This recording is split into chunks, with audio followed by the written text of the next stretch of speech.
Pada ulang tahun Partai Komunis Tiongkok minggu lalu di Taman Tiananmen, Xi Jinping dengan percaya diri berpidato yang isi pidatonya cukup menggentarkan banyak negara di dunia. Para pakar intelijen pertahanan dunia geger. Analisanya, pernyataan Xi Jinping ini tertuju pada gerakan negara G7 yang dengan terang-terangan anti strategi ekspansi Tiongkok yang dibungkus dengan bantuan ekonomi. Seperti strategi banyak penyebar agama agar agama mereka dianut banyak orang, mereka pakai strategi memberi bantuan ekonomi agar banyak orang jatuh hati dan berpindahlah menjadi penganut agama tersebut. Atau seorang playboy tebar pesona dengan sering memberi hadiah pada gebetan-gebetannya agar kemudian jatuh hati untuk dipacari. Kalau playboynya sadis, tujuan memacari cewek tersebut untuk diambil warisannya, dan itu sangat kurang ajar. Kita kembali ke Tiongkok. Tiongkok pakai strategi yang sama, ambil hati dengan bantuan ekonomi. Tetapi bukan uang yang diberi adalah produk. Produknya buatan di negeri Tiongkok, di mana modalnya cetak duit berbasis produksi. Sederhana kan? Tapi pejabat negara yang negaranya takut dengan Tiongkok dipasang doktrin bahwa kalau cetak uang itu akan inflasi negaramu. Wis, sakarepmu bos.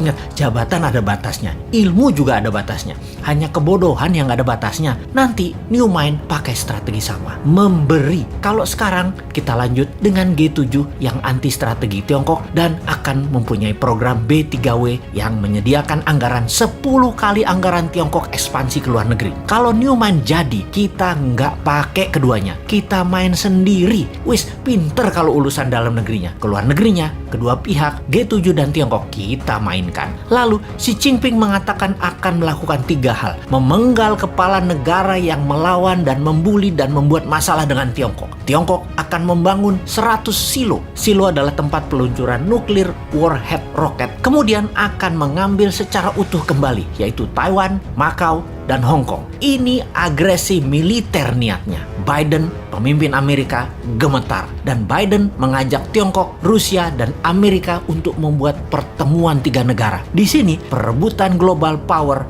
mulai dicanangkan. Ini serius. Kalau Anda nasionalis dan patriotis NKRI garis lurus, kita membahas negara mulai dari sini. Kita menengok sejarah dunia dalam masalah perekonomian dunia. Tiongkok sejak 3000 tahun yang lalu adalah wilayah perdagangan dan produsen terbesar di dunia. Di zaman Bizantium, Konstantinopel, ada Alexandria misalnya. Banyak lagi wilayah yang sudah lengkap bentuk negaranya dan makmur. Semuanya berdagang dengan Tiongkok. Baru dalam 200 tahunan ini, Tiongkok kalah dagang dengan dunia barat karena kemajuan teknologi yang pesat di Eropa dan Amerika. Hingga Amerika kemudian membangun Korea Selatan dan Jepang untuk menguasai pasar Asia Timur. Namun, strategi Deng Xiaoping di tahun 1979 hanya dalam 40 tahunan, Tiongkok kembali menjadi yang terbesar perdagangannya. Salah satunya memang bangsanya terbiasa berproduksi, terbiasa dagang, dan kuat lapar bangsanya. Secara bawah sadar, bangsa Han itu adalah bangsa pedagang, pandai memberi di awal, pandai merendah, pandai dagang tanpa untung, yang penting pembeli untung dulu, pandai putar uang, dan jago dalam kesehatan alami biomedisin tradisional ala timur.